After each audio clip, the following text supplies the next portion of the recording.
Le comité de gestion de la crise sanitaire mis en place par décret numéro 1001 du 13 mai 2020 s'est réuni ce jour du lundi 18 mai 2020 sous l'autorité de son Excellence Monsieur le Président de la République, chef de l'État.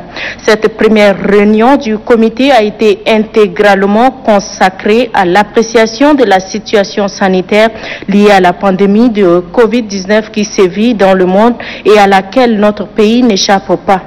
À cette occasion, le comité a fait l'évaluation de la mise en œuvre des mesures précédemment prises ainsi que leur impact dans la maîtrise de la propagation du coronavirus au sein de la population tchadienne.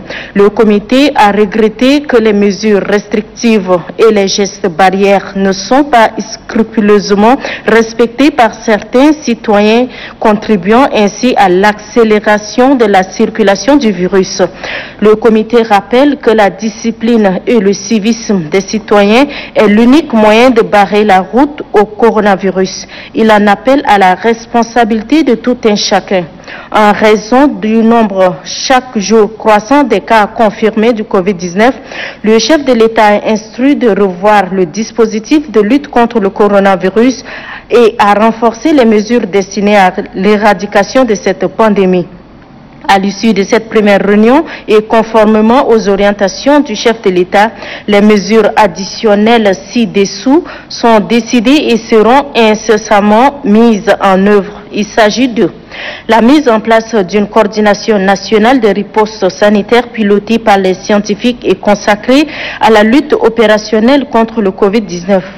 Le professeur Choua Oussemi a été désigné pour piloter la coordination nationale de riposte sanitaire sous l'autorité du ministre de la Santé et du comité de gestion de crise. Il revient au coordonnateur national ainsi désigné de composer et de proposer les membres de son équipe de concert avec le ministre des tutelles. Le chef de l'État a également instruit pour que la gestion de la pandémie soit moins bureaucratique et plus prosaïque. Cette coordination doit jouir d'une indépendance totale dans la réponse médico-opérationnelle face à la pandémie.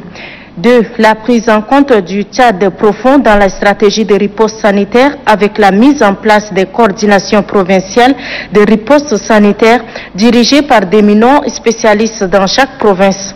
3. La création de 5 sous-comités inclusifs spécialisés dédiés respectivement à la sensibilisation, à l'assistance aux personnes démunies, aux finances et commandes, à la mobilisation des ressources, à la défense et sécurité. Un accent particulier est mis sur la sensibilisation de masse avec l'implication de toutes les forces vives de la nation. Le comité se dotera également de sa propre structure de supervision et de contrôle. 4. Le lancement en urgence des commandes supplémentaires des matériels médicaux essentiels dont le Covid organique qui devra être disponible sur tout le territoire national. 5. L'acquisition de moins 5 laboratoires mobiles en vue d'accroître notre capacité de dépistage et l'accroissement des capacités d'accueil des hôpitaux de la Renaissance et de Farsha. 6. La mise à disposition de toute structure publique en province pour l'accueil éventuel des malades si cela est nécessaire. 7. L'octroi d'une indemnisation spéciale au profit des personnels soignants infectés par le coronavirus dans l'exercice de leurs fonctions. 8. Le maintien du salaire des personnels soignants décédés du Covid-19 au profit de leurs ayants droit jusqu'à la majorité des enfants. 9. La mise en œuvre d'un plan d'action renforcé pour réussir la campagne agricole 2020. La ministre en charge de l'agriculture est instruite à cet effet. 10. La poursuite du rapatriement de nos compatriotes bloqués à l'extérieur. 11. Le lancement de l'opération de distribution des vivres aux plus démunis pour compter du mercredi 20 mai en attendant la livraison des commandes alimentaires lancées à l'extérieur.